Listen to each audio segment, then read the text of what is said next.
Hallelujah, praise Lord सारे परमेश्वर के प्रिय बच्चों को।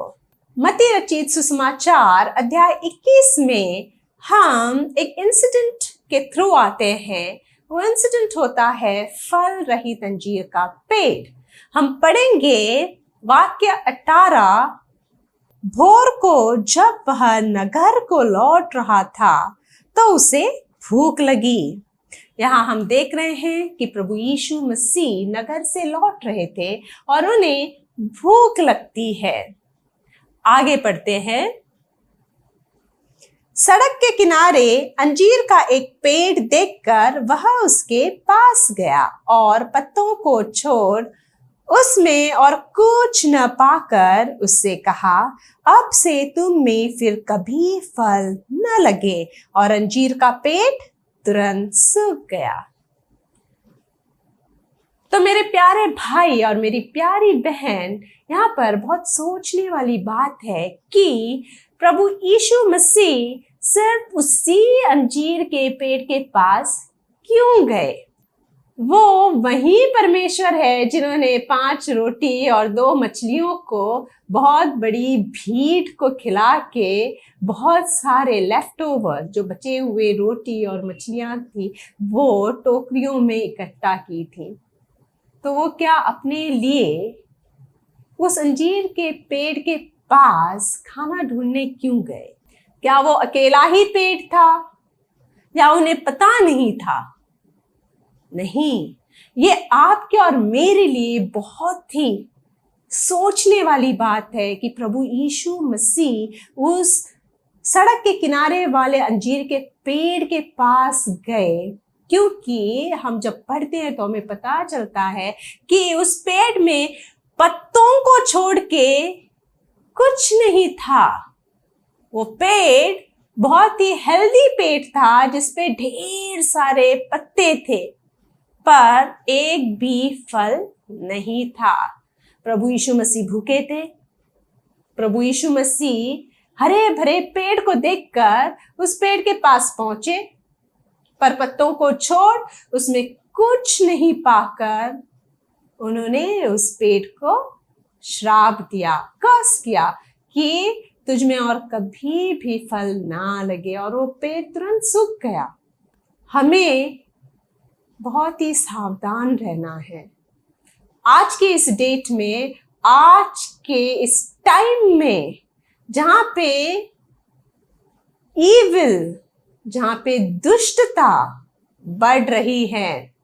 दुष्ट अपना अलग अलग रूप लेकर परमेश्वर के लोगों को भरमाने के लिए आता है, और परमेश्वर के भोले भाले लोग उस कपटी के हाथों में, उसके छल में खो रहे हैं। जब हम उस अंजीर के पेड़ के समान बनेंगे तो हमें भी दंड मिलेगा, हम भी श्रापित होंगे, हम भी कर्स्ड होंगे, और हम उस पेड़ के समान सूख जाएंगे। सूखना मतलब मर जाना है, और मरना इस पवित्र शास्त्र में ये संसारिक मरना नहीं है, ये अनंत काल का मरना है, जहां पर हमें उस नरक की अग्नि में उस शैतान के साथ झोंका जाएगा, और वहां पे सिर दांत पीसना, रोना होगा। और ये आज का वचन उन मसीह भाई बहनों के लिए है जो मसीह होने का दावा करते हैं, यानी कि वो अंजीर का पेड़ पत्तों से हरा भरा था। इसका मतलब हम मसीहत का कपड़ा ओढ़े हुए हैं, लेकिन हमारे अंदर प्रभु यीशु मसीह का एक भी वचन नहीं है। हम खोखले मसीह हैं, हम में पवित्र आत्मा का एक भी वरदान नहीं है, इसलिए हम फल रहित हैं, और जो भी फल रहित है वो श्रापित होगा, उसे दंड मिलेगा, और उसे दंड साक्षात परमेश्वर देंगे। अब हम ये दिखावा किस रीति से करते हैं? हम तो कहेंगे कि हम रोज प्रार्थना करते हैं, हम कलीसिया में जाते हैं हर रविवार, तो हम खोखले कैसे हुए। पवित्र वचन में कहा है कि अपने भाई से प्रेम रखो, जो जरूरतमंद है उन्हें हेल्प करो, अपने माता पिता का सम्मान करो। 10 आज्ञाएं प्रभु ने दी है, पर प्रभु यीशु मसीह ने सिर्फ 2 आज्ञाएं कही हैं, और उन 2 आज्ञाओं में प्रभु यीशु मसीह ने कहा है कि सारी आज्ञाएं, उन 2 आज्ञाओं को अगर आप मानोगे तो उसमें कंप्लीट होंगी। पहली आज्ञा है कि परमेश्वर को छोड़ किसी और परमेश्वर को नहीं पूजना है। सिर्फ और सिर्फ एक ही परमेश्वर है जिसे हमें तन मन से, पूरी आत्मा से अपनाना है।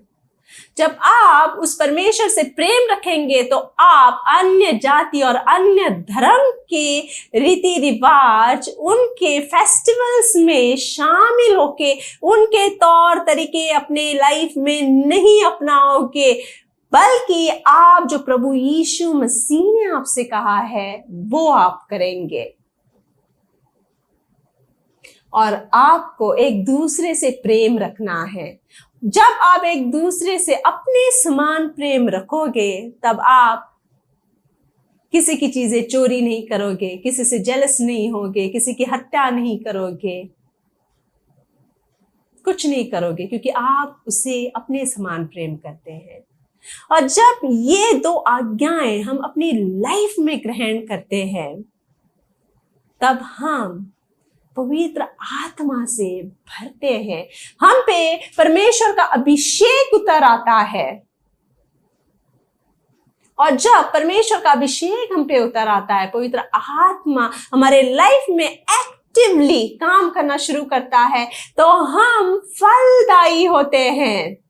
इसका मतलब हमारे अंदर दूसरे के लिए प्रेम होता है, हम दूसरे के लिए हेल्पफुल होते हैं। हम जब दूसरा जरूरत में होता है तो हम उसे हेल्प करने के लिए तत्पर रहते हैं। किसी के लिए हमारे मन में जलसी नहीं होती है, कपट नहीं होता, हम किसी के विरुद्ध षड्यंत्र नहीं रच रहे होते हैं। जब हम हम्बल होते हैं, हम पश्चाताप के साथ जो भी हमने अपराध किए हैं उन पश्चाताप के लिए परमेश्वर से क्षमा मांगते हैं। और जब परमेश्वर का वास हमारे साथ होता है, जब परमेश्वर का पवित्र आत्मा हमारे अंदर होता है, तो हम पाप से नित नित डरते हैं। इसलिए मेरे प्यारे भाई, मेरी प्यारी बहन, उस अंजीर के पेड़ के समान नहीं बनो, क्योंकि अगर आप उस अंजीर के पेड़ के समान बनोगे तो आपका मरना निश्चित है।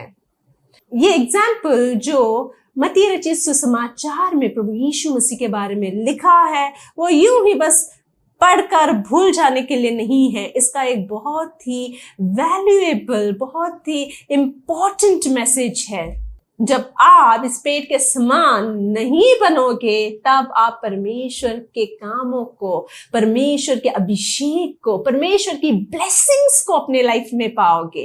यूहन्ना की पहली पत्री अध्याय 4 वाक्य 20 कहता है, यदि कोई कहे मैं परमेश्वर से प्रेम रखता हूं और अपने भाई से बैर रखे तो वह झूठा है, क्योंकि जो अपने भाई से जिससे उसने देखा है प्रेम नहीं रखता, तो वह परमेश्वर से भी जिससे उसने नहीं देखा प्रेम नहीं रख सकता। उससे हमें यह आज्ञा मिली है कि जो कोई परमेश्वर से प्रेम रखता है वह अपने भाई से भी प्रेम रखे। बहुत ही प्रैक्टिकल बात है ये। जो लोग प्रैक्टिकलिटी में बिलीव करते हैं उनके लिए ये बहुत ही प्रैक्टिकल बात है कि जब आप जिसे देख सकते हैं उसे प्रेम नहीं रख सकते, तो आप जिसे आपने देखा नहीं है उनसे आप कैसे प्रेम कर सकते हैं। इसलिए मेरे प्यारे भाई, मेरी प्यारी बहन, जैसे मैंने पहले कहा है, अपने भाई से प्रेम रखो, अपने समान प्रेम रखो। क्योंकि ये आपको हर बुराई से और शैतान के जाल से बचाएगा। जब आप जेलसी वाले शैतान से आजाद हो जाओगे तो आप हैप्पी रहोगे, आप परमेश्वर के आशीष में और बढ़ोगे। तो इसलिए मेरे प्यारे भाई, मेरी प्यारी बहन और हर एक जो मसीह है, जो आज मुझे सुन रहा है, हम आज डिसाइड करें कि उस अंजीर के पेड़ के समान ना बने, जो सिर्फ बाहर से हरा भरा है, जो सिर्फ बाहर से मसीह कहलाता है, पर अंदर में उसके बिल्कुल भी एक भी गुण प्रभु यीशु मसीह का नहीं है। प्रभु यीशु मसीह की एक भी शिक्षा और आज्ञा उसके अंदर नहीं पाई जाती है। वैसे ना बने। Hallelujah, praise the Lord, and God bless you all.